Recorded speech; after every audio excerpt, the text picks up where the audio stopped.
नमस्कार दोस्तों, आप सभी का स्वागत है हमारे YouTube चैनल मान्या लाल किताब रेमेडीज में। आज मैं आपके साथ बात करने जा रहा हूं मकर राशि के बारे में और आज का मुख्य टॉपिक होगा नवंबर 2024 का महीना मकर राशि के जातकों के लिए कैसा रहने वाला है।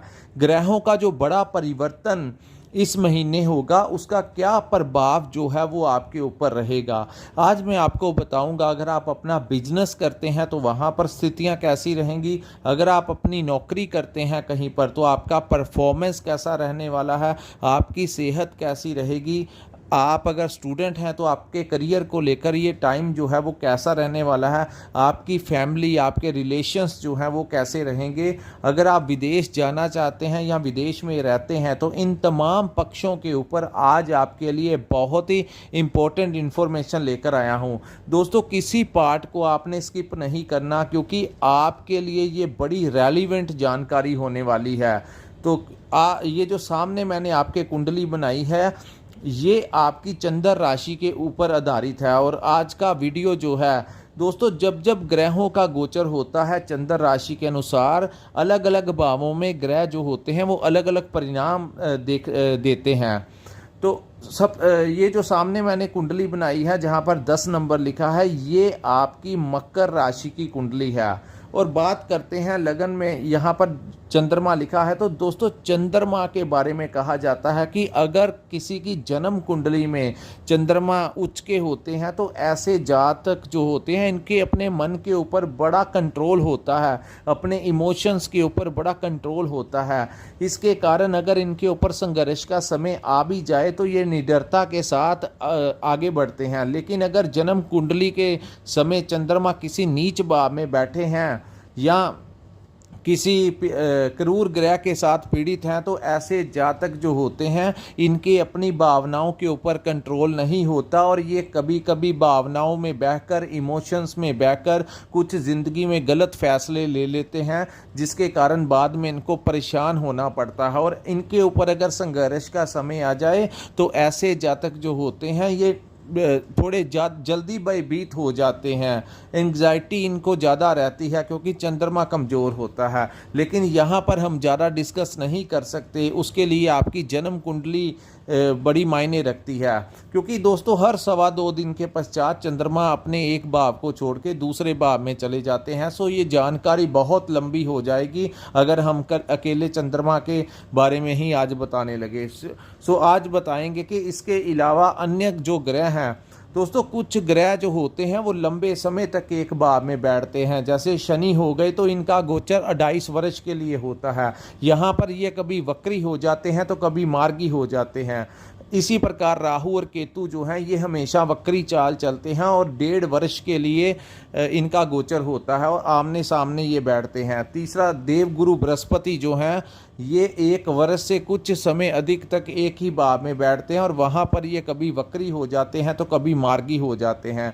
लेकिन कुछ ऐसे इम्पोर्टेंट ग्रह हैं जिनके गोचर से बहुत ज़्यादा प्रभावित हमारी ज़िंदगी में उनका प्रभाव होता है। जैसे दोस्तों, जो कि हर महीने अपना भाव परिवर्तित करते हैं और इनका प्रभाव भी बहुत मायने रखता है। दोस्तों, सूर्य देव हो गए, मंगल हो गए, बुध हो गए, शुक्र हो गए, तो हर महीने ये अपने एक भाव को छोड़कर दूसरे भाव में चले जाते हैं, जिसके कारण ही हम आपके लिए हर महीने जो है वो मासिक राशिफल लेकर आते हैं। सो आइए जानते हैं कि नवंबर के महीने में आपके सितारे क्या कहते हैं और क्या क्या होने वाला है आपके साथ। दोस्तों, बात करते हैं आप ही की राशि के स्वामी शनि देव के बारे में। तो ये बहुत गुड न्यूज़ होगी आप लोगों के लिए कि शनि जो हैं यह आपके धन भाव में बैठकर यहाँ पर अब वो मार्गी अवस्था में आ जाएंगे। सो पिछले 3-4 महीनों से जब से शनि धन भाव में बैठकर वक्री अवस्था में चले गए थे तो कुछ लोगों को धन से संबंधित परेशानियों का सामना करना पड़ा। कम्युनिकेशन को लेकर आप अच्छे से किसी से कम्युनिकेट ही नहीं कर पाए। अगर आप किसी से कोई बात करना चाहते थे तो सामने वाला कुछ ना कुछ ऐसा हो रहा था कि कम्युनिकेशन स्किल्स में गैप आ गया, आपकी वाणी में कुछ ना कुछ कॉन्फिडेंस में कमी रह गई और धन का जो फ्लो के साथ आपके पास धन आना चाहिए था, वो धन जो था वो नहीं आ पा रहा था, रुक रुक के पैसे आ रहे थे। तो अब क्या होगा, जैसे ही दोस्तों ये महीना मकर राशि वालों के लिए इंपॉर्टेंट होने वाला है, क्योंकि आपकी राशि के स्वामी आपके धन भाव में बैठकर अब वो मार्गी अवस्था में आ जाएंगे। तो अब क्या होगा दोस्तों, प्रथम 15 दिन तो वैसा ही रहेगा, लेकिन जैसे ही 15 नवंबर का समय निकलेगा और ये मार्गी अवस्था में आएंगे तो दोस्तों जिस धन के लिए आपकी आर्थिक व्यवस्था जो है वो पहले से ज़्यादा सुधरेगी। यहाँ पर अगर आप अपना व्यापार करते हैं तो आपके पास नए क्लाइंट्स आएंगे। द्वितीय भाव में शनि बैठकर बहुत ही बुद्धि जो है बहुत ज़्यादा अच्छी कर देते हैं। सो इंसान अपने दिमाग के कारण अपने व्यापार में बहुत अच्छा पैसा कमाएगा। बात करते हैं आपके क्लाइंट्स बढ़ सकते हैं। आप इस समय प्रयास कीजिए, अगर आपका कहीं पर कोई पैसा फंसा हुआ है, आपको कोई पैसा वापस नहीं कर रहा, तो आप उनसे जाकर बात कीजिएगा। जैसे ही शनि वहाँ पर मार्गी अवस्था में आएंगे तो आपकी फंसा हुआ कोई धन है वो भी आपके धीरे धीरे करके निकलने लगेगा। तो इस टाइम का आपको बेनिफिट लेना है। दूसरा दोस्तों, शनि जो है यहाँ पर आपके लिए बहुत अच्छा समय लेकर आएंगे। सो शनि देव, उसके बाद आपके कम्युनिकेशन स्किल्स भी बहुत अच्छे हो जाएंगे। आप अपनी कम्युनिकेशन के जरिए बड़े से बड़े किसी से भी अगर आपने काम निकलवाना होगा तो यहाँ पर शनि अपनी चतुराई के साथ आपको वो आपके कम्युनिकेशन स्किल में एक ऐसी क्लेवरनेस देंगे कि आपके सामने कोई भी हो, आप बातचीत के जरिए अपने हर कार्य को अंजाम दे जाएंगे। सो ये जो 15 नवंबर के बाद का जो टाइम शनि लेकर आएंगे वो आपके लिए बेहतरीन समय होने वाला है। उसके बाद हम बात करेंगे दोस्तों थर्ड हाउस में बैठे राहु ग्रह के बारे में। राहु जो है वो आपके थर्ड हाउस में बैठे हैं, जिसको साहस और पराक्रम का भाव कहा जाता है। तो वर्क प्लेस के अंदर साहस और पराक्रम जो है पूरी एनर्जी के साथ अपने कामों को अंजाम देते हुए नजर आएंगे। अगर आप अपना व्यापार करते हैं तो वहां पर भी आपकी मेहनत बड़ी होगी। दूसरी बात, अगर आप कहीं पर नौकरी करते हैं तो वहाँ पर भी जो वर्क है, काम के प्रति आपका जो डेडिकेशन है वो फुल आप देंगे, यानी कि अपनी ड्यूटी और रिस्पॉन्सिबिलिटी क्या है मकर राशि वाले अच्छे से निभा पाएंगे। सो यहाँ पर आपको किसी दोस्त या मित्र की सपोर्ट भी मिल सकती है। जैसे ही शनि मार्गी होंगे और राहु आपके थर्ड भाव में है तो इस भाव में बैठे किसी दोस्त मित्र की वजह से आपको कोई क्लाइंट मिल सकता है, आपको कोई नया टेंडर मिल सकता है, आपका कोई डूबा हुआ धन आपको मिल सकता है। कुछ ना कुछ किसी दोस्त पुराने लिंक का कोई बहुत बड़ा योगदान यहाँ पर होने वाला है।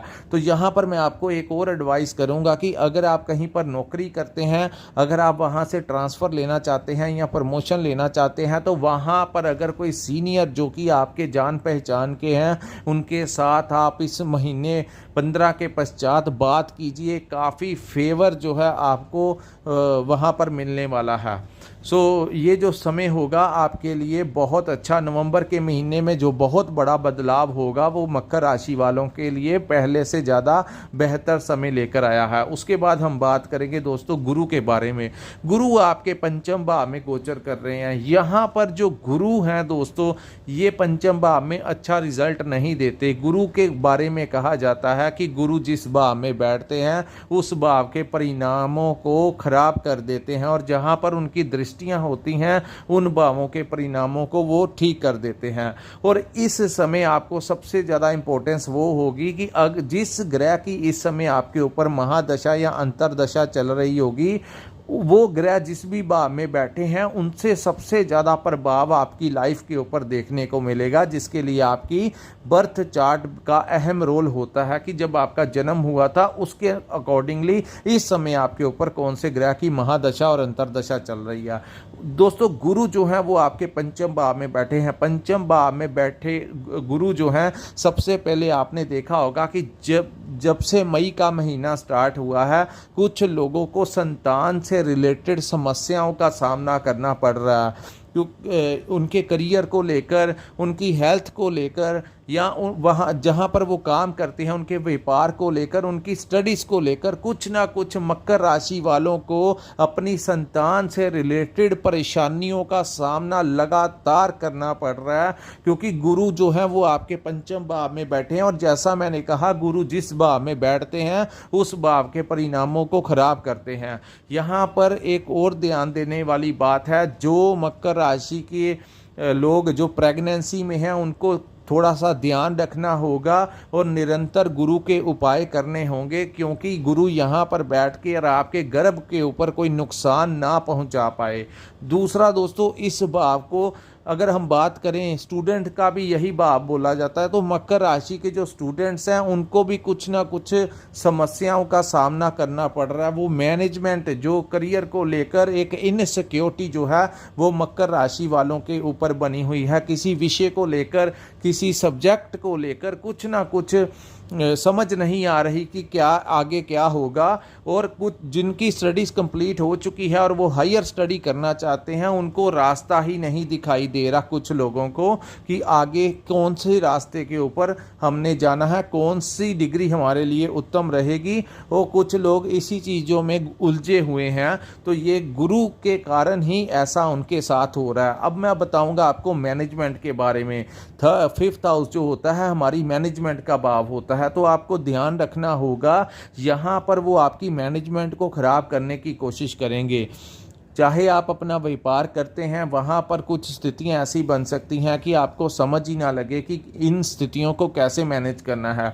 अगर कहीं पर आप नौकरी करते हैं तो लगातार पिछले कुछ महीनों से आपने देखा होगा कि वहाँ पर भी परेशानियाँ, स्थितियाँ ऐसी बन चुकी हैं कुछ लोगों की कि उनको समझ नहीं आ रहा कि कोलीग और बॉस या अपना जो काम आपको मिला हुआ है उसको अंजाम कैसे दे पाना है, जिसके कारण कुछ ना कुछ अनबन जो थी वो अपने डिपार्टमेंट के अंदर लगी हुई थी, और उसका मुख्य कारण यही गुरु हैं जो आपके पंचम भाव में गोचर कर रहे हैं। सो ये चीज़ें जो होती हैं टेम्परेरी होती हैं, जब टाइम निकल जाएगा तो सब कुछ ठीक हो जाएगा। फिलहाल अगर आपको अपनी मैनेजमेंट में कुछ कमी नज़र आ रही है तो आप किसी सीनियर से एडवाइस ले सकते हैं, अपने गुरुओं से पूछ सकते हैं, अपने बड़ों से जिनके पास लाइफ का एक्सपीरियंस है, किसी विद्वान के साथ आप बातचीत करके अपनी प्रॉब्लम्स को सॉर्ट आउट कर सकते हैं। दोस्तों, इस भाव को शेयर मार्केट का भी भाव कहा जाता है, तो यहाँ पर आपको थोड़ा ध्यान देना होगा कि आपको कोई शॉर्ट टर्म इन्वेस्टमेंट नहीं करनी, अन्यथा यहाँ पर वो आपका नुकसान भी करवा सकते हैं। सो शेयर मार्केट, स्टॉक मार्केट के अंदर आप लॉन्ग टर्म इन्वेस्टमेंट करना चाहते हैं तो कर लेना। शॉर्ट टर्म का लालच में आकर कोई इन्वेस्टमेंट की तो यहाँ पर गुरु आपको प्रॉब्लम में डाल देंगे। सोच समझ कर अपनी इन्वेस्टमेंट और धन का खर्च जो है कैसे करना है, बड़ी बुद्धि के साथ करना, अवेयर रहकर करना।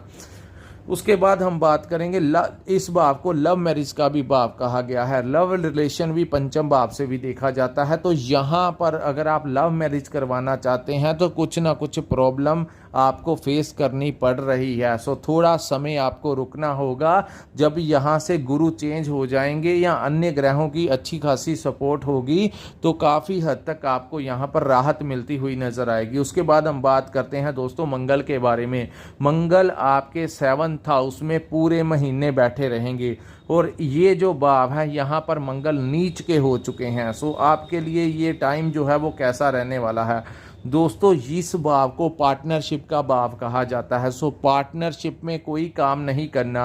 आपको अपने पार्टनरशिप के साथ, अगर जिसके साथ आप व्यापार कर रहे हैं, पार्टनरशिप में काम कर रहे हैं, उनके साथ आपका कोई लड़ाई झगड़ा विवाद भी हो सकता है। कुछ ऐसा हो सकता है जो आपके अंदर दूरियां जो हैं वो बनाता हुआ ये टाइम नज़र आ रहा है। सो ध्यान पूर्वक आपको लंबे समय से चली आ रही जो पार्टनरशिप है आपकी, ये महीने आपको बड़ा ध्यान देने की ज़रूरत है, अन्यथा अगर आप ग्रहों की चपेट में आ गए तो आपकी वो पार्टनरशिप टूट भी सकती है।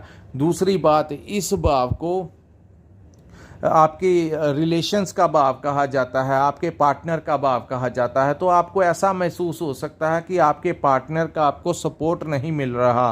तो कहीं ना कहीं छोटी छोटी बातों को लेकर राई का पहाड़ ना बनने दीजिए, क्योंकि मंगल जो है ये क्रूर ग्रह हैं और आपके इस समय ये नीच राशि कर्क में चल रहे हैं और आपके 7th हाउस में हैं। तो यहाँ से वो आपको तो कुछ प्रॉब्लम क्रिएट आपकी लाइफ में करवा सकते हैं आपके पार्टनर के साथ। आप अगर लव लाइफ में हैं तो वहाँ पर भी आपको ऐसा लगेगा कि आपके पार्टनर जो हैं वो उनकी नेचर में इरिटेशन जो है वो आपको महसूस होगी, जिसके कारण आप फ्रस्ट्रेट होकर कुछ ना कुछ अपशब्द भी बोल सकते हैं। सो थोड़ा सा आपको ध्यान देना होगा, अन्यथा प्रॉब्लम जो है वो राई का पहाड़ कब बन जाएगी आपको पता नहीं लगेगा। सो इस महीने अपने रिलेशंस को आपने बचा कर रखना है और बड़े ध्यानपूर्वक आपको चलना होगा।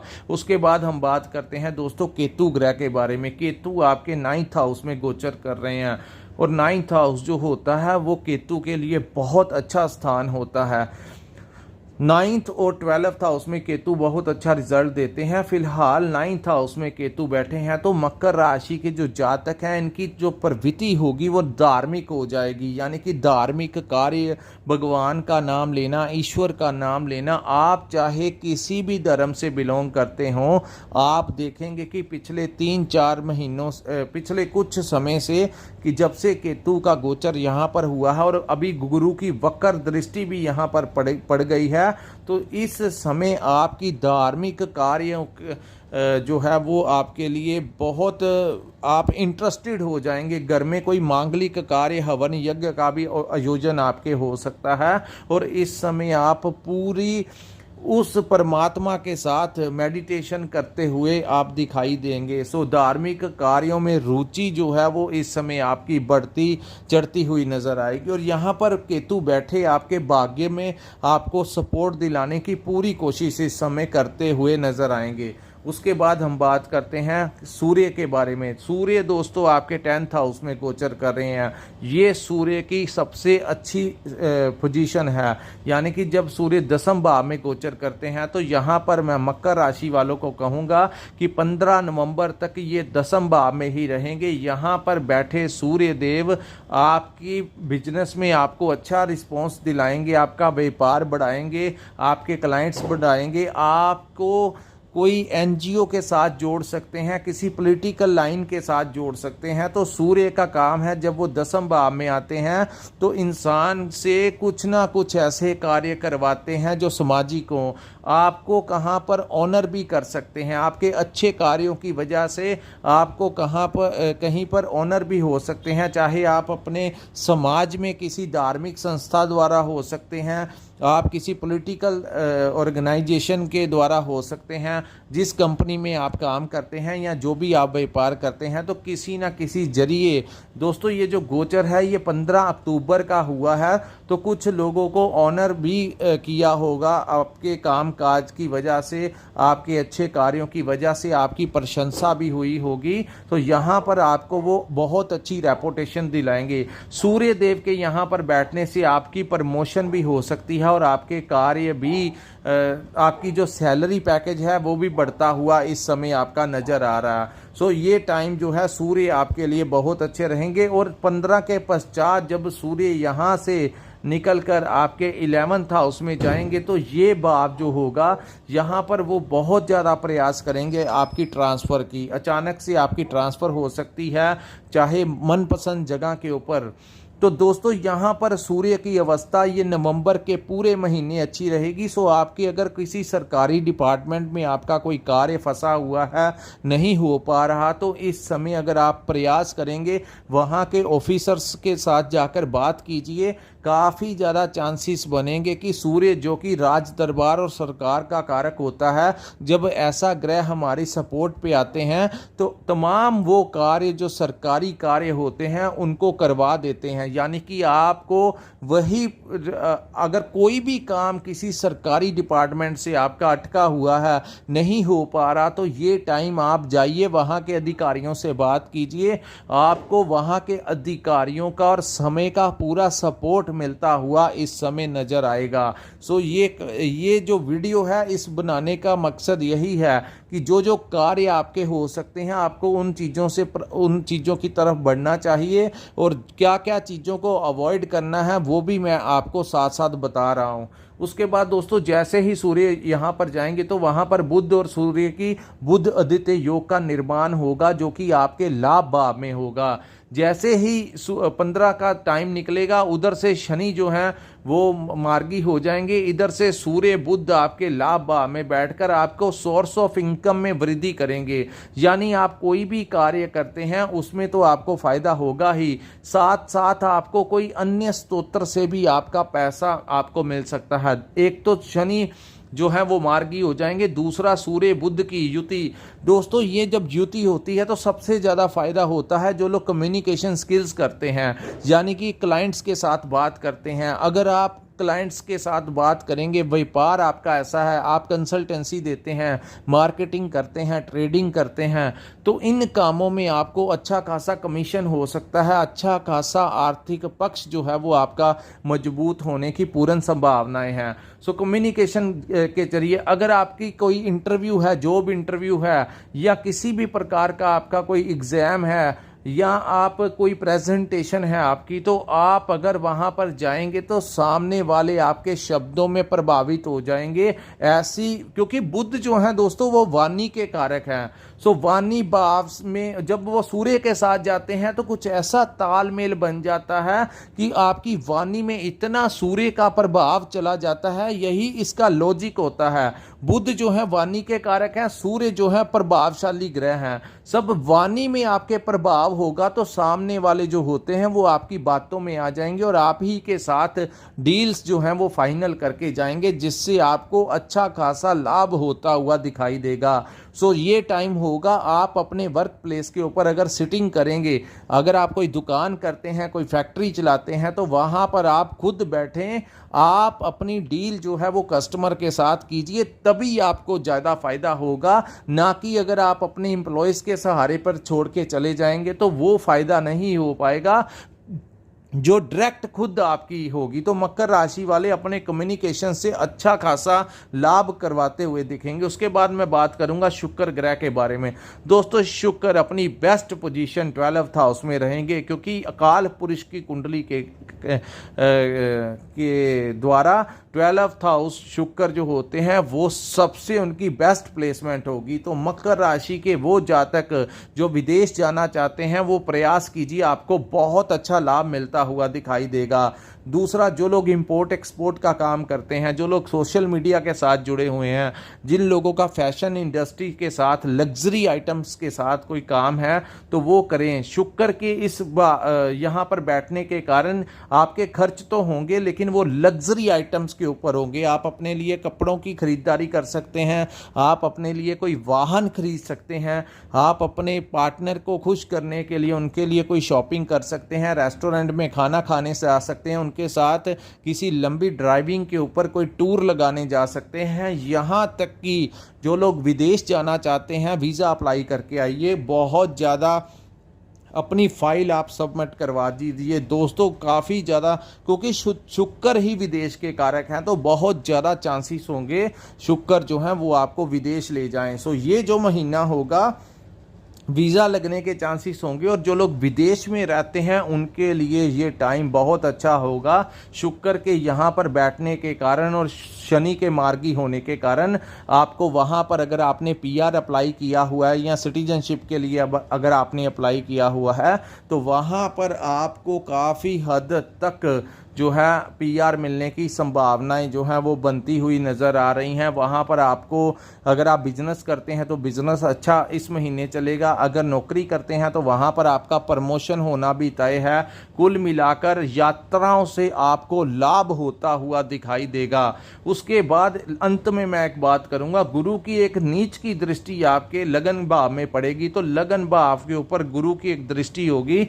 लगन भाव हमारे कॉन्फिडेंस का भाव होता है, हमारी मैनेजमेंट का भाव होता है कि हम सोचते कैसे हैं। तो गुरु की एक नीच दृष्टि वहाँ पर पड़ने से हो सकता है कि आपके विचारों में एक नेगेटिविटी आ जाए।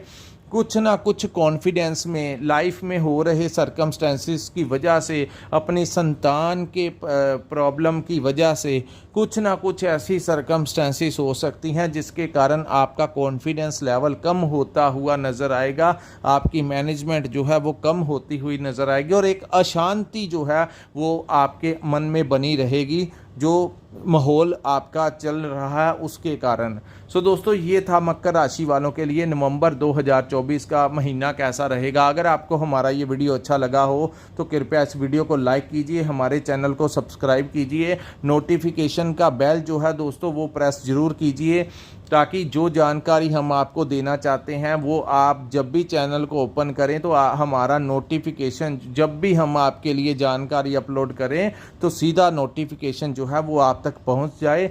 आप क्लिक करके हमारी वीडियो देख लें, जिससे आपको पता लग जाए कि कौन से रास्ते आपके लिए उचित रहेंगे और कैसे आपने सरवाइव करना है, कैसे आपने इन परिस्थितियों को मैनेज करना है। और यही ज्योतिष शास्त्र होता है।